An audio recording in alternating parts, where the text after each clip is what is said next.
jemaat HKBP Limo yang dikasihi Tuhan dimanapun Anda berada saat ini, masih dalam suasana ibadah di rumah-rumah, dan saat ini kita melakukan ibadah pertangyangan. Oleh karena itu, untuk menyambut ibadah kita dan mempersiapkan diri kita untuk beribadah bersama-sama dengan keluarga masing-masing di rumah, saya mengundang untuk mengangkat pujian. Kita bernyanyi bersama-sama dari buku ND HKBP nomor 443 ayat 1 dan 2. Kita bernyanyi bersama-sama.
Kita berdoa.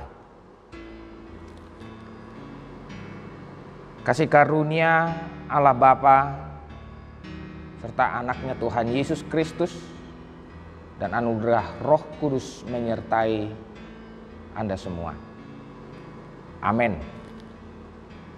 Saudara-saudara yang dikasihi Tuhan, firman Tuhan dalam ibadah pertangyangan sektor kita saat ini sesuai dengan ayat yang tertulis di dalam Almanak HKBP, yakni dari kitab atau surat Rasul Paulus kepada jemaat di Galatia pasal yang kelima, dimulai dari ayat yang ke-16 hingga ayat yang ke-26. Kita boleh membaca secara bersama-sama. Inilah yang tertulis. Maksudku ialah hiduplah oleh roh, maka kamu tidak akan menuruti keinginan daging. Sebab keinginan daging berlawanan dengan keinginan roh, dan keinginan roh berlawanan dengan keinginan daging. Karena keduanya bertentangan, sehingga kamu setiap kali tidak melakukan apa yang kamu kehendaki. Akan tetapi, jikalau kamu memberi dirimu dipimpin oleh roh, maka kamu tidak hidup di bawah hukum Taurat. Perbuatan daging telah nyata, yaitu percabulan, kecemaran, hawa nafsu, penyembahan berhala, sihir, perseteruan, perselisihan, iri hati, amarah, kepentingan diri sendiri, percideraan, roh pemecah, kedengkian, kemabukan, pesta pora dan sebagainya. Terhadap semuanya itu kuperingatkan kamu, seperti yang telah kubuat dahulu, bahwa barang siapa melakukan hal-hal yang demikian, ia tidak akan mendapat bagian dalam kerajaan Allah. Tetapi buah roh ialah kasih, sukacita, damai sejahtera, kesabaran, kemurahan, kebaikan, kesetiaan, kelemah lembutan, penguasaan diri. Tidak ada hukum yang menentang hal-hal itu. Barang siapa menjadi milik Kristus Yesus, ia telah menyalibkan daging dengan segala hawa nafsu dan keinginannya. Jikalau kita hidup oleh roh, baiklah hidup kita juga dipimpin oleh roh. Dan janganlah kita gila hormat, janganlah kita saling menentang dan saling mendengki. Demikian pembacaan firman Tuhan. Saudara-saudara yang terkasih dalam nama Tuhan Yesus Kristus, kita sebagai orang-orang yang percaya di dalam Kristus bukanlah berasal dari dunia ini, tetapi kita berasal dari Allah. Walaupun kita tinggal di dalam dunia, tetapi kita bukan berasal dari dunia dan kita tidak serupa dengan dunia. Yang mau saya tekankan di sini ialah dunia ini penuh sekali dengan pergumulan. Dunia ini penuh sekali dengan tantangan-tantangan, hambatan-hambatan, dan saya yakin ada waktunya setiap orang percaya pasti diperhadapkan dengan ujian iman. Nah, tetapi dalam suasana minggu-minggu untuk menyambut Pentakosta, kita diingatkan kembali bahwa kita adalah orang-orang yang telah ditetapkan untuk menerima Roh Kudus. Nah, di kesempatan ini, melalui sapaan surat Rasul Paulus kepada jemaat di Galatia, melalui penggalan surat yang kita baca tadi, hal yang pertama yang perlu kita ingat ialah, baiklah setiap orang yang percaya, yang telah menerima Yesus, yang mengakui bahwa Yesus Kristus adalah Tuhan dan Juru Selamat, baiklah ia dipimpin oleh Roh. Sekali lagi, baiklah dipimpin oleh Roh. Roh yang dimaksud di sini ialah Roh Kudus. Nah, memang banyak yang bertanya, Pak Pendeta, apakah saya telah menerima Roh Kudus? Dan banyak orang yang juga bertanya, kalau saya telah menerima Roh Kudus, apa maksudnya dipimpin oleh Roh Kudus? Nah, tentu kita sebagai orang yang percaya telah menerima Roh Kudus. Alkitab kita mengungkapkan dan menyatakan itu. Dan ketika pencurahan Roh Kudus diberikan pada hari Pentakosta, itu adalah penggenapan janji Allah kepada setiap orang yang percaya.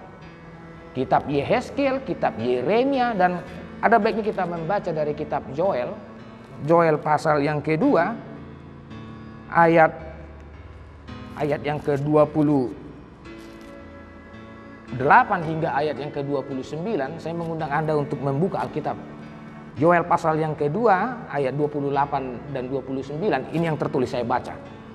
Kemudian pada hari itu akan terjadi bahwa aku, Allah, akan mencurahkan rohku kepada semua manusia, Aku akan mencurahkan rohku ke atas semua manusia, maka anakmu laki-laki dan perempuan akan bernubuat. Orang-orangmu yang tua akan mendapat mimpi. Teruna-terunamu akan mendapatkan penglihatan-penglihatan. Juga ke atas hamba-hambamu, laki-laki dan perempuan, akan kucurahkan rohku pada hari itu. Aku akan mencurahkan rohku kepada manusia. Itu yang diungkapkan oleh Nabi Yoel. Dan penggenapannya ialah terjadi ketika Roh Kudus tercurah di hari Pentakosta. Nah, tidak hanya itu saja, perjanjian baru Yesus juga mengatakan demikian. Nanti kita akan coba membacanya. Di dalam Efesus juga dikatakan bahwa di pasal yang pertama, ayat yang ke-13 dan ke-14 dikatakan seperti ini. Di dalam Dia, di dalam Yesus, kamu juga karena kamu telah mendengar firman kebenaran, yaitu Injil keselamatan. Karena kamu telah mendengar firman Injil keselamatan di dalam Kristus itu, kamu juga ketika kamu percaya kepada Yesus Kristus, kamu telah dimateraikan dengan Roh Kudus. Nah, jadi sebenarnya kita orang yang percaya ini telah menerima Roh Kudus. Nah, hanya saja banyak orang yang mengaku Yesus, yang telah percaya kepada Yesus, memadamkan Roh Kudus itu di dalam dirinya. Nah, Roh Kudus telah kita terima, telah dimateraikan kepada kita. Itu sebabnya ketika kita dibaptis, itu bukan hanya bertanda kita sebagai orang yang percaya, tidak. Itu adalah materai tanda yang tak terlihat bahwa Roh Kudus telah diberikan kepada kita. Dan itu kalau kita mengikuti konfesi atau sakramen yang berjalan di Huria kita HKBP, kenapa tidak ada baptis ulang, ya? Atau kenapa baptis kita dikatakan tidak baptis selam tapi baptis percik? Ya, kita bukan persoalkan masalah teknisnya, tetapi doa ketika memberkati seseorang yang dibaptis. Aku membaptis engkau di dalam nama Allah, di dalam nama Yesus Kristus, dan di dalam nama Roh Kudus. Itulah yang memateraikan seseorang ketika dia dibaptis, dia menjadi milik Allah dan Roh Kudus telah tercurah di dalam dia. Nah, jadi Anda tidak perlu ragu apakah Roh Kudus itu ada di dalam diri saya atau tidak. Setiap orang yang percaya dan mengaku Kristus sebagai Tuhan dan Juru Selamat, dia telah menerima Roh Kudus itu. Hanya saja, ini catatan penting, hanya saja banyak sekali orang yang percaya namun mereka membenamkan atau memadamkan Roh Kudus itu. Nah, firman Tuhan dalam surat Galatia ini mengajak kita, hendaklah kita dipimpin oleh Roh, hiduplah oleh Roh, maka kamu tidak akan menuruti keinginan daging. Nah, Roh ini yang telah kita terima, ini yang akan memimpin kita, akan membawa kita, akan membimbing kita pada kebenaran. Yesus pernah berkata di dalam Yohanes pasal yang ke-14, saya mengundang Anda untuk membuka Alkitab kembali. Ya tidak apa-apa, capek kita buka Alkitab. Ini untuk memperkaya wawasan, pengetahuan, dan ini akan semakin menguatkan, meneguhkan kita sebagai orang yang percaya. Kita buka dulu Yohanes 14. Yohanes pasal yang ke-14 ayat yang ke-16. Saya baca. Yesus berkata, Aku akan meminta kepada Bapa dan Ia akan memberikan kepadamu seorang penolong yang lain, supaya penolong itu menyertai kamu selama-lamanya. Penolong itu ialah Roh kebenaran. Ayat ke-17. Dunia tidak dapat menerima dia, sebab dunia tidak melihat dia dan tidak mengenal dia. Tetapi kamu mengenal dia, sebab ia menyertai kamu dan akan diam di dalam kamu. Aku tidak akan meninggalkan kamu sebagai yatim piatu. Aku datang kembali kepadamu. Nah, kita lanjut sampai ayat yang ke-23. Jika seseorang mengasihi aku, ia akan menuruti firman-Ku, dan Bapa-Ku akan mengasihi dia, dan kami akan datang kepadanya dan diam bersama-sama dengan dia. Barang siapa tidak mengasihi aku, ia tidak menuruti firman-Ku, dan firman yang kamu dengar itu bukanlah daripadaku, melainkan dari Bapa yang mengutus aku. Semuanya itu kukatakan kepadamu selagi aku bersama-sama dengan kamu.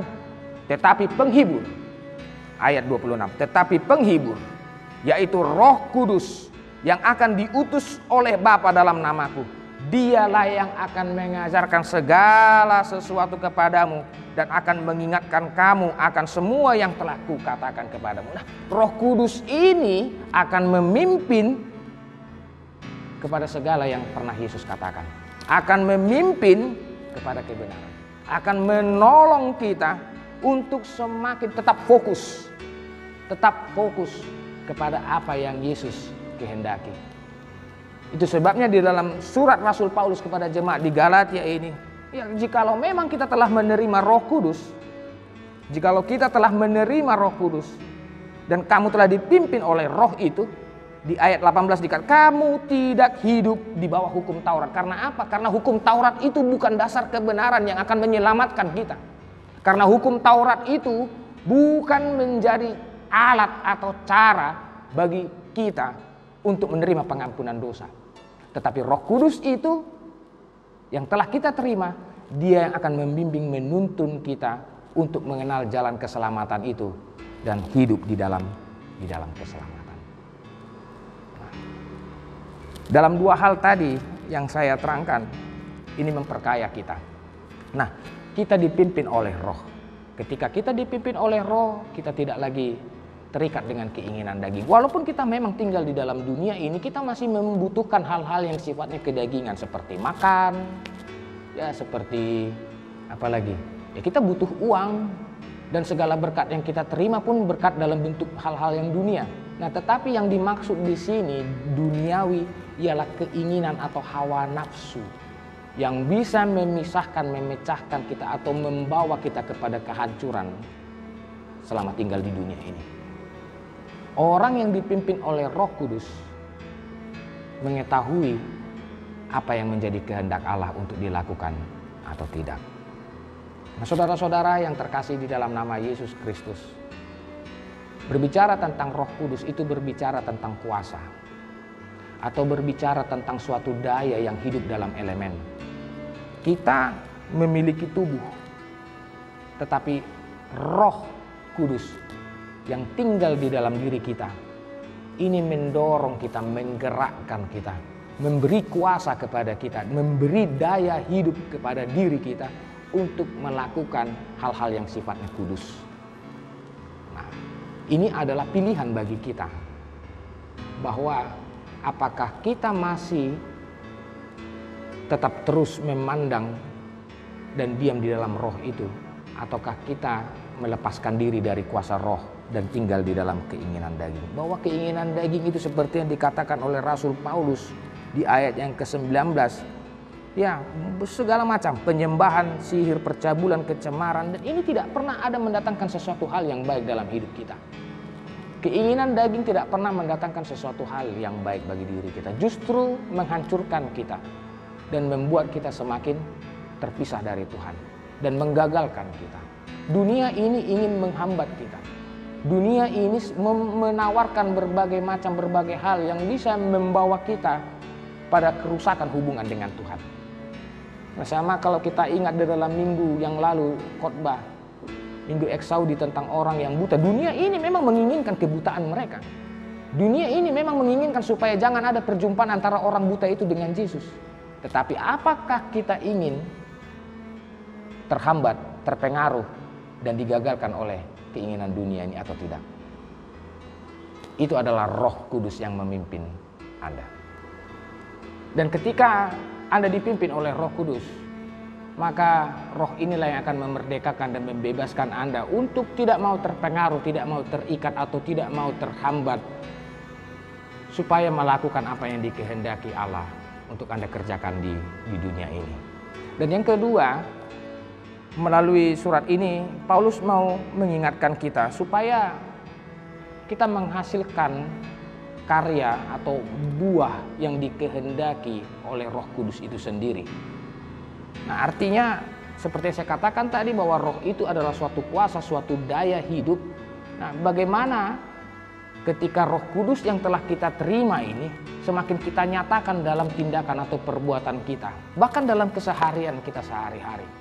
Nah, jadi sebenarnya ketika Roh Kudus telah ada di dalam diri kita, ya ini akan semakin memperbaiki, memulihkan keadaan kita dengan dunia ini atau keadaan kita, hidup kita di dalam dunia ini, baik keadaan kita dengan sesama, baik keadaan kita juga bersama dengan Tuhan.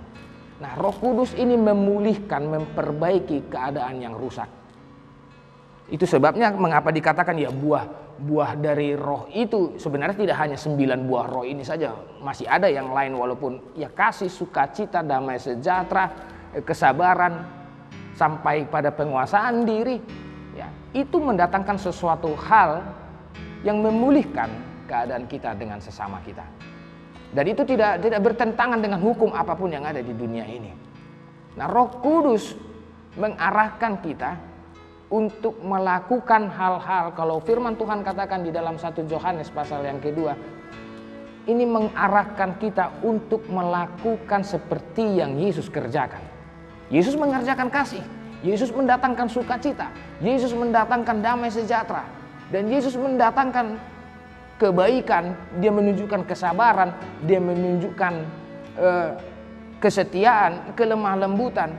Dan dia mengajarkan kita untuk menguasai diri, tidak terpengaruh dengan amarah, dengan kekecewaan, dengan dendam, kebencian, dan sungut-sungut. Nah, Roh Kudus ini mendatangkan pemulihan bagi siapapun yang percaya di dalam nama Kristus Yesus. Saudara-saudara yang terkasih dalam nama Yesus, oleh karena itu kita perlu menguji roh. Karena tidak semua roh yang ada di dunia ini berasal dari Allah. Kita perlu mengujinya seperti yang dikatakan dalam 1 Yohanes 4 ayat 1. Nah, kita harus menguji apakah roh itu berasal dari Allah atau tidak. Nah, karena jikalau dia berasal dari Allah, tentu akan menuntun kita kepada kebenaran dan kepada persekutuan dengan Allah. Coba Anda bertanya pada diri Anda sendiri. Dan mungkin perkataan yang tertulis dalam 2 Korintus pasal yang ke-13 ayat yang ke-5. Coba Anda uji diri Anda sendiri. Dan coba Anda selidiki diri Anda sendiri. Apakah Anda tetap berdiri di dalam iman? Apakah benar sungguh-sungguh Kristus Yesus berada di dalam diri Anda? Dan apakah benar kuasa Roh Kudus itu tetap berdiam di dalam diri Anda? Karena jikalau Anda hanya sebagai orang percaya, tetapi semakin memadamkan roh itu, ingatlah apa yang terjadi pada Saul. Dan ingatlah apa yang pernah Yesus katakan, perumpamaan tentang roh jahat yang pernah yang dapat merusak manusia. Ketika keadaan rumah itu kosong, maka roh jahat memanggil 7 roh lain dan keadaannya lebih buruk dari sebelumnya. Coba Anda menyelidiki dan menguji diri Anda sendiri. Apakah benar Kristus berada di dalam diri Anda? Jikalau tidak, Anda tidak tahan uji. Anda tidak akan mampu menghadapi segala pergumulan, tantangan, dan kesesakan yang ada di dunia ini. Akhir-akhir ini dunia sedang sangat mencemaskan oleh karena pandemi yang ada. Nah, tetapi ketika Roh Kudus, dan di saat ini kita sangat membutuhkan itu, biarlah diri kita dipimpin di dalam roh itu. Dan roh itu akan memimpin kita untuk tetap berdiam di dalam Allah. Tetap fokus kepada hal-hal yang kudus. Tetap melakukan apa yang dikehendaki Allah. Terutama untuk memulihkan keadaan dunia ini dan keadaan hidup kita dan orang-orang yang berada di sekitar kita. Tuhan Yesus memberkati. Amin. Kita berdoa.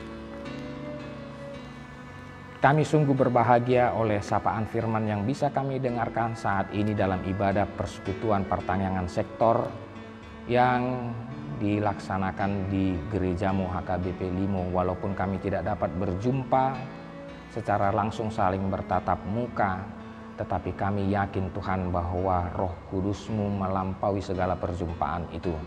Kami yakin dan percaya kerinduan kami ini akan digenapi untuk dapat bersekutu bersama pada waktunya. Oleh karena itu kuatkan kami, ajarkan kami untuk selalu bertekun, dan biarlah Roh Kudus-Mu semakin memimpin kami untuk turut di dalam kehendak-Mu, hidup di dalam kekudusan, semakin belajar akan firman-Mu, mengenal akan kebenaran-kebenaran, dan menghasilkan buah-buah roh yang seperti yang Engkau kehendaki. Berkati seluruh jemaat-Mu Tuhan dalam segala kegiatan aktivitasnya apapun mereka kerjakan, setiap orang-orang yang dikasihi, dan berikanlah kami apa yang menjadi berkat bagi kami, dan kami menikmatinya dengan rasa syukur daripada-Mu. Segala kekurangan, keterbatasan, dan dosa-dosa kami, ampuni itu. Di dalam nama Yesus Kristus Tuhan kami berdoa. Amin.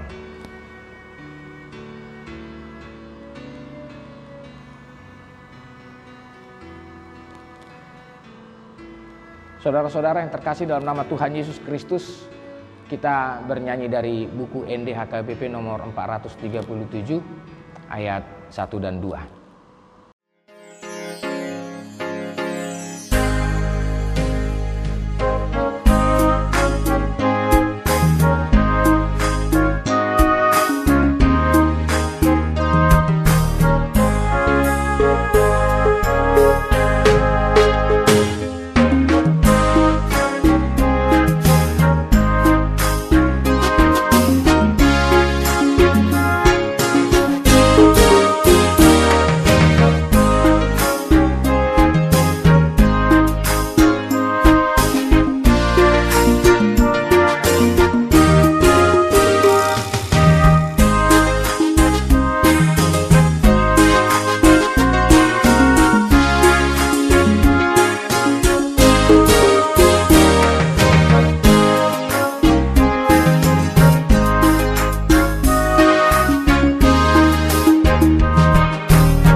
Mari kita berdoa menyerahkan persembahan kita kepada Tuhan.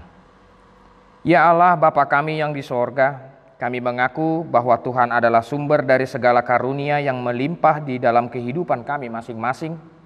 Sebahagian daripada karunia itu kami serahkan kembali sebagai persembahan kepada Tuhan. Terimalah dan berkatilah persembahan umat-Mu ini, agar dapat kami pergunakan untuk pekerjaan dan pelayanan kerajaan Tuhan di dunia ini. Bukalah hati kami untuk mengenal betapa banyak berkat dan karunia yang kami peroleh dari Tuhan, supaya kami senantiasa bersyukur kepadamu. Di dalam nama Yesus Kristus Tuhan kami. Amin. Kita bersama-sama mengucapkan doa Bapa kami. Bapa kami yang di sorga, dikuduskanlah namamu, datanglah kerajaanmu, jadilah kehendakmu di bumi seperti di sorga. Berikanlah kami pada hari ini makanan kami yang secukupnya, dan ampunilah kami akan kesalahan kami, seperti kami juga telah mengampuni orang yang bersalah kepada kami. Dan janganlah membawa kami ke dalam pencobaan, tetapi lepaskanlah kami daripada yang jahat, karena Engkau punya kerajaan dan kekuasaan dan kemuliaan sampai selama-lamanya. Amin. Kasih karunia Tuhan kita Yesus Kristus dan anugerah dari Allah Bapa serta persekutuan Roh Kudus menyertai, memelihara, dan memberkati kamu hari ini sampai selama-lamanya. Amin.